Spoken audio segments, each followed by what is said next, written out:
What's going on, guys? We are back here with another episode of Watching the Meta, the weekly series where we take a look at the Magic Online Metagame Challenge results, sometimes some paper events when those are available to us, and we take a look and see what the heck everybody's playing. We go through a lot of the spicy deck lists, so if you're new to the series, welcome. Click that subscribe button if you're enjoying the content and look forward to the weekly metagame videos and then all of the other stuff that we do on the channel. So today we are going to start things off, as we always do, with Modern.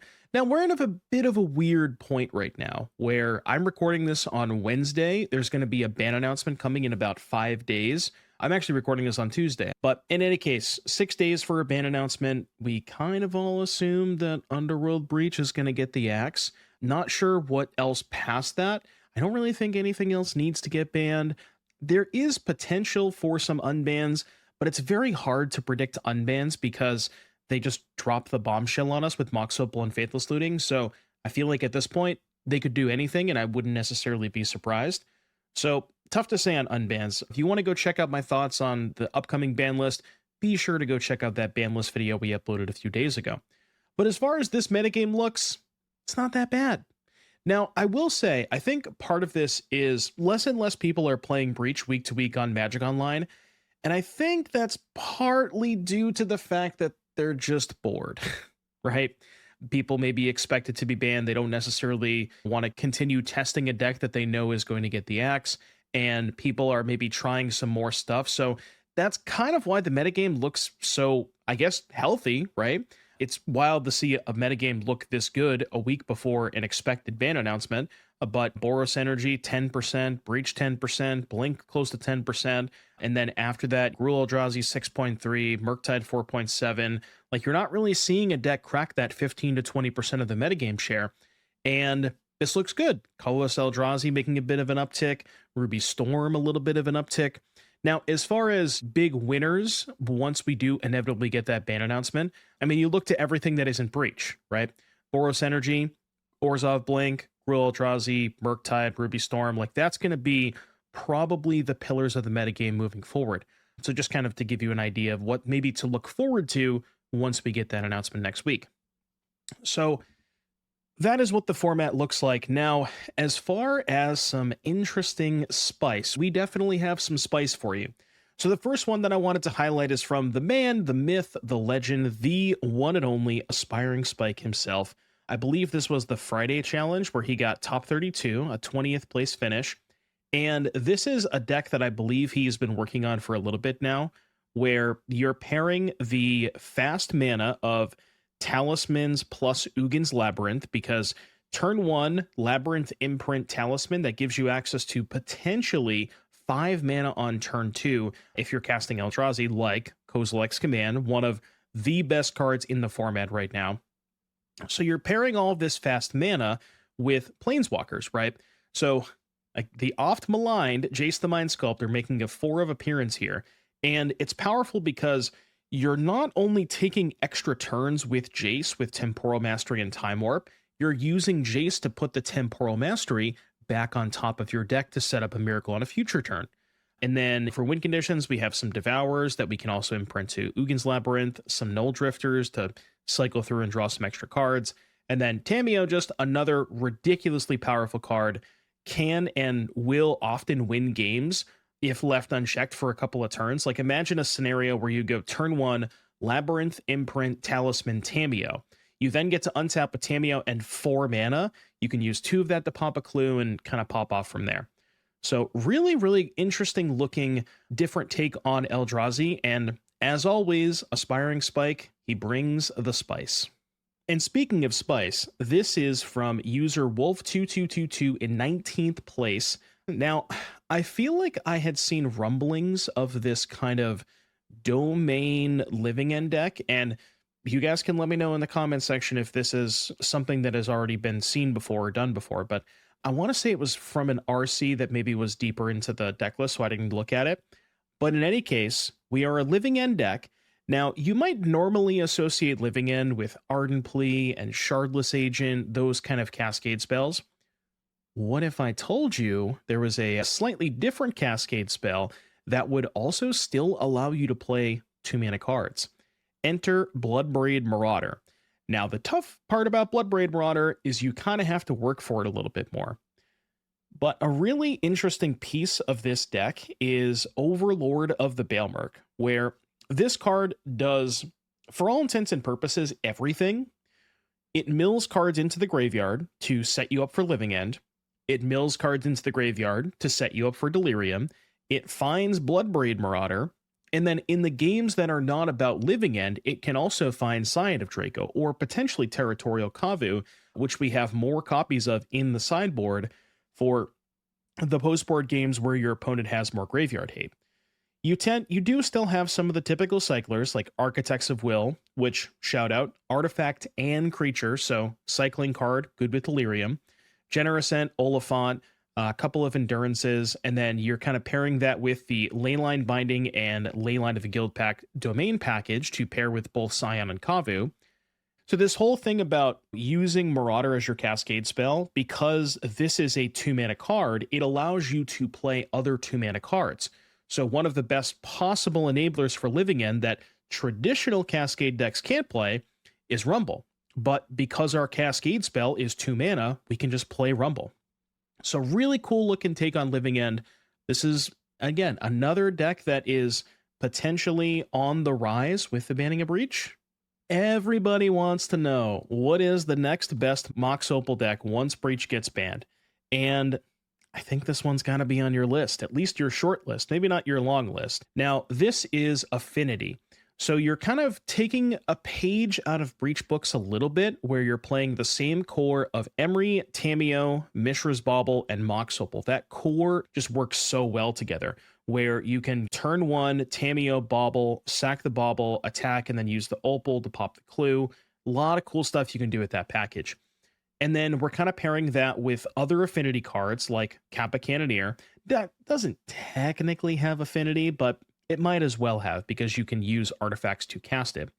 And then we're also pairing that with Thoughtcast, an actual affinity card that happens to work very well with Tamiyo. So you can flip Tamiyo with Thoughtcast. A lot of good interaction here, both Dispatch and Metallic Rebuke. You do have to play these in specifically affinity, but if you do meet the requirements for these cards, fantastic interaction. And then you're also an Urza Saga deck, so that you have that going for you. Just a really clean looking deck list. And I want to point out, this is from the Showcase Challenge. This is the slightly bigger event than a regular challenge. So this deck made top 8 of that. Might be something to keep on your radar after Monday. And last modern deck I got for you here is from Meatball Sub. 9th place, just barely missing out on top 8 here. We have a slightly new-ish take on Mono Black Coffers, where you're pairing Cabal Coffers with Urborg to turn all of your lands into swamps, which provides you a ton of mana with Cabal Coffers. We're using that mana to play Karn the Great Creator and go find one of our bevy of excellent artifacts. The reason I wanted to highlight this one is it has a little bit more interaction than traditional Coffers decks that I've seen in the past. So we're playing 4 Shieldred's Edict, 3 Defile, which gives -1/-1 for each swamp, good with Urborg. Consuming Corruption, same thing, 2 mana, deal damage equal to the number of swamps, good with Urborg. And then we also have main deck Consigned to Memories, I believe there's more in the side yet, 2 more in the sideboard as well. So 4 of those in the 75, 4 Thoughtseize, 2 Invoke Despair in the main deck. So a little bit more interaction heavy version of Coffers, which I think I like that. Now, the one thing I will mention about this deck is these main deck Voidwalkers.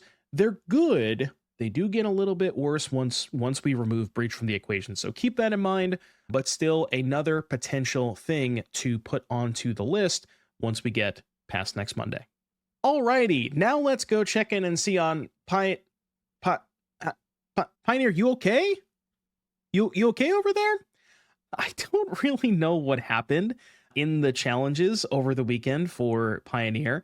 I think this is the Magic Online effect, where if you'll notice, Mono Red Mice last week was 11.3% of the meta, and people on Magic Online, especially for formats that are less played, and people aren't testing the Pioneer format as much, they're not trying out different decks and all this kind of things, so they're mostly just going in, copy pasting what won last week and trying that. That this is that times 500, where Mono Red Mice is 30% of the top 32 metagames of challenges. It surprisingly only won one challenge, which is a little shocking to me. But yeah, I just found this pretty hilarious. I'll show you what the mice deck looks like just to give you an example. But if you've played Standard, you're pretty familiar with the cards in the Mono Red Mice deck in Pioneer. Rakdos Demons 18.8, and then from there, I mean, everything else just pales in comparison. Nothing is even close. Junsack at 5%, Greasefang 4.4, Ninjas 4.4, Angels 3.1. There's some slight changes here and there, but wow, Mono Red Mice is, yeah, that's definitely a thing. Well, I told you it looked like a standard deck, and it is a standard deck. The only cards that are Pioneer legal that are not legal in Standard are 2 copies of Bone Crusher Giant, looking at the creatures, 4 copies of Kumano Faces Kakazan, and 2 copies of Rambinet Ruins, and I guess the Mutavaults too. Mutavault definitely does add something because it is a mouse, specifically with Manifold Mouse, but yeah, there's really not a lot of Pioneer-only cards in this deck, so just wanted to show you guys if you're interested in maybe getting into Pioneer. It does seem like this deck is all the rage. And also, most of them do share the same 4 main deck Sunspine links, which I think is a big part of why this deck is doing well. But that is the red deck. So let's take a look and see what we can find for Spice. And man, I don't know what it is, but just when I thought I was out, somebody goes and does well in a challenge with Crypt Breaker, and all of a sudden, I'm right back in. Giga Chad Sigma Male, excellent username, by the way. I don't know if you guys remember from a couple of weeks ago, the black-white zombies deck that we took a look at that was playing the white-black 2/2 that drains, that I can't remember the name, Wayward Servant, and then it was playing some white sideboard cards. This one is the same black base, right? You have Champion of the Perished, Crypt Breaker, Dread Wanderer for 1-drops. This one is playing Lazotep Reaver, which I believe the white-black version was not. Kind of interesting. The fact that it makes 2 permanents for Champion of the Perished, pretty good. And then we have Fatal Push, Thoughtseize, and Dark Salvation, kind of your zombie payoff. So you have the same core of black cards. Now, the blue is where it gets really interesting. So Blade Stitch Scob, pretty straightforward card. Blue and a black for a 2/3 that pumps your zombies. That one makes a lot of sense. Mockingbird, which is really cool. It doesn't technically have the creature type zombie, but it might as well have, because you're going to be copying a zombie basically 100% of the time when you cast this card. It also happens to work very well with Blade Stitch Scob, where you can have this kind of Merfolk-esque effect where you're just copying your lords and making your board huge. And oh, by the way, guess what else is blue? Kaido! And Kaido is also fantastic in this deck because you can pick up Lazotep Reaver to give you another trigger there. Any zombie you pick up is going to trigger your Champion of the Perished. You can reset Mockingbird. You can do a lot of cool stuff with Kaido in this deck, so makes a lot of sense. This deck looks chef's kiss, fantastic. With all these sweet Pioneer decks, we may have to do some more Pioneer content in the near future. Okay, I'm going to be honest with you with this one. I stared at this deck list for a good 5 minutes, and I could not figure out the win condition. So I have an idea, but if you want to let me know in the comments what you think would be like the normal game of how this deck would usually win, let me know in the comments, because I have, again, I'm gonna describe it to you how I would kind of view it as. So for those of you who don't know, there is an infinite combo where if you pair Mox Amber with Retraction Helix and Rona Herald of Invasion. So Rona says whenever you cast a legendary spell, untap, Retraction Helix gives a creature the ability to tap, return target non-land permanent to its owner's hand, and Mox Amber is just a 0-mana artifact that taps for a blue if you have a legend. Well, in this deck, it's only blue. So the combo is you give Rona the ability to tap bounce, you play Mox Amber, float a blue mana, use the Rona to bounce the Mox Amber, recast the Mox Amber, untap the Rona, float a blue, tap the Rona, bounce, yada, yada, yada. You get the idea. So basically you have infinite blue mana. Now you do have infinite Mox Amber casts. So from my understanding, the win condition is Valley Floodcaller. And every time you're casting the Mox Amber, you're pumping up all of your otters, which you have quite a few of, right? Thundertrap Trainer, Kitsa Otterball Elite, Valley Floodcaller, Storm Chaser's Talent, and Mutavault. To the best of my knowledge, there's not a way to give any of those haste, so you do need one of them in play. But what's cool about this deck is past the combo, new card alert, stock up. Turns out when you're playing an A plus B combo deck, digging 5 and getting 2 of them, pretty good. We also are pairing this with Storm Chaser's Talent, and this town ain't big enough, so I could certainly see this deck winning games without the combo, just you doing value stuff with Talent, Town, and Floodcaller and all this stuff. So really cool looking deck from Traft in 5th place here. They're really trying to get me back into Pioneer. And if for some reason the previous 2 decks have not gotten your attention, what if we just kick it back 2.5, 3 years ago and we just played Gruul Boats? Now, when I say kick it back 2.5, 3 years ago, I quite literally mean that. Every single one of these cards, sans Smuggler's Copter, because that was semi-recently unbanned, every single one of these cards would have been legal basically since the beginning of time in Pioneer. And this was, for a very long time, one of, if not the best decks in the format. Essica's, it's just really green-red mid-range with a lot of expensive, powerful, like 3 and 4 drops. So Essica's Chariot makes a lot of power, a Crowan War to steal their creature. Also with the Crowan War, very good with vehicles because you can tap the creature that you steal before the 3rd chapter.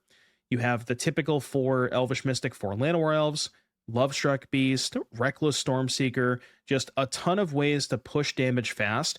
Very powerful cards and very, very aggressive. Just a huge throwback and very, very happy to see Boats once again. Alrighty, and last but certainly not least, let's dip into Standard.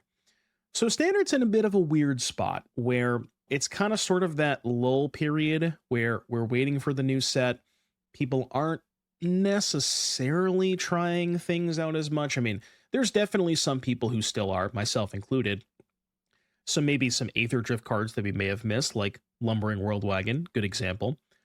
But for the most part, it's kind of they are who we thought they were, right? Esper Pixie, 18%, Mono Red / Gruul. If you combine those two, that's 23%, but respectively 14 and 9.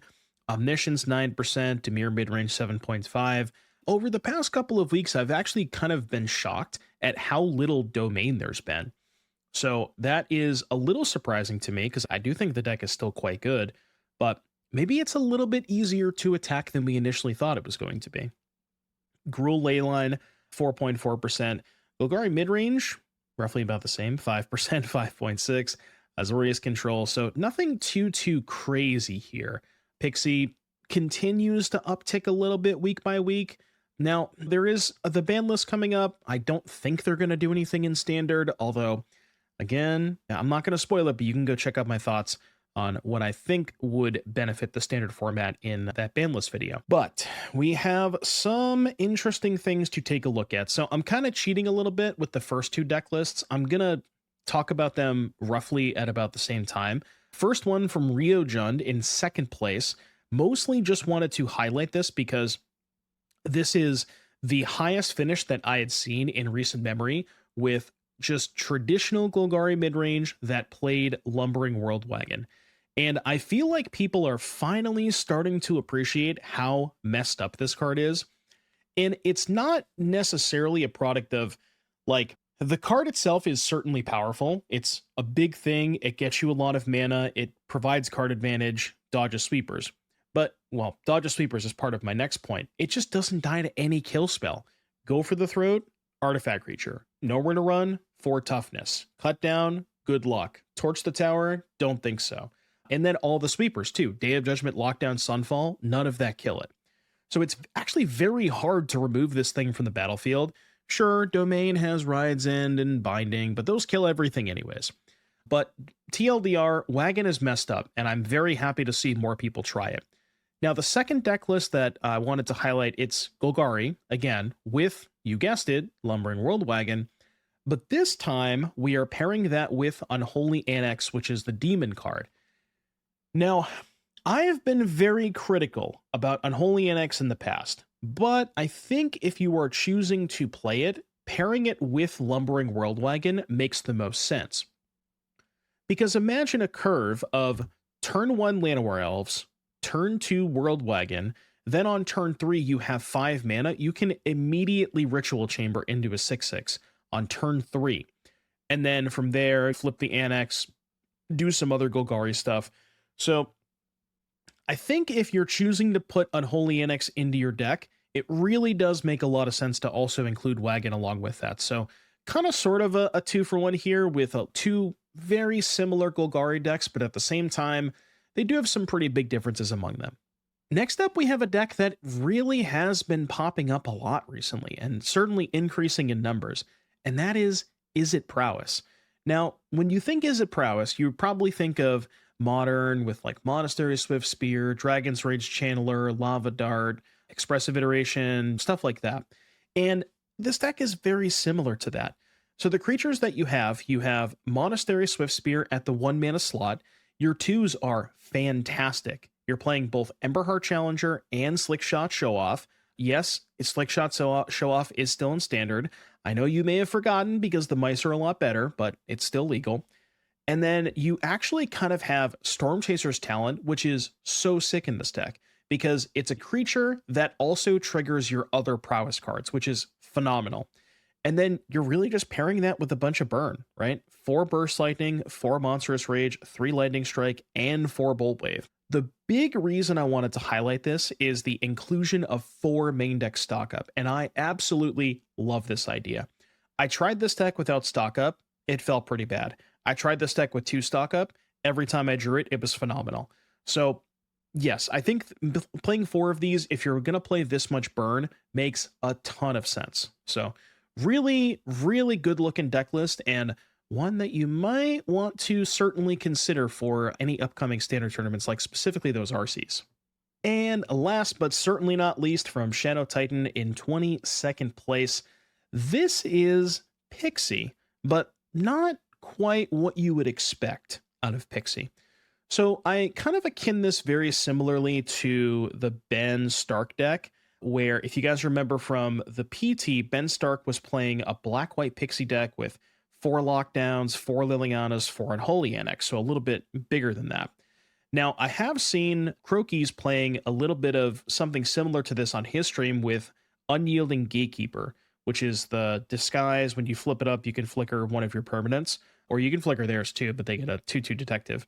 But basically, you're pairing Flicker with the Overlords, so Baelmerk and Mistmoors. You get a discount on these. Normally, the downside in quotations, of that discount is they're just stay as an enchantment for a couple of turns before they become a creature. But you can sidestep that with Scroll Shift, where if you go, say, for example, turn 2 Impending Baelmerk, turn 3 Scroll Shift my Baelmerk, you just get a 5/5. And what's sick about that is the Overlords can find you Pixies to then pick up and kind of start the chain with like the Hopeless Nightmare, Momentum Breaker, Nowhere to Run, all that kind of stuff. So really interesting looking deck list. And even when you don't have the Scroll Shift, you can still just Pixie your Baelmerk to keep going and find more stuff, or even maybe if you have enough mana, Pixie Mistmoors too. So really cool looking deck list. I also love the subtle interaction between Pixie and Liliana, where you play Liliana, you minus her, they sack their 1 creature. The next turn, you go play your 4th land, they play their creature, assuming that you can't use Liliana again, and then you just go land 4, Pixie, pick up Liliana, replay it, EDQ again. Really cool interaction there. So yeah, really cool looking Pixie deck, and one that I may have to give a try myself. And that, my friends, is going to do it for another episode of Watching the Meta. Thank you all so much for watching. Next week is going to be a bit weird because we're going to know what the ban list is on Monday, and then normally I record on Tuesday for the previous weekend's challenges, but those weekend's challenges will still include Breach. So next week's metagame video will just be the last week without Breach, and then the week after that, we get a fresh new meta. So I'm hoping for some big changes. Let me know in the comments what you guys think will happen next week on the ban announcement. And thank you all so much for watching. Subscribe to the channel if you enjoyed, and I'll see you next time. Adios.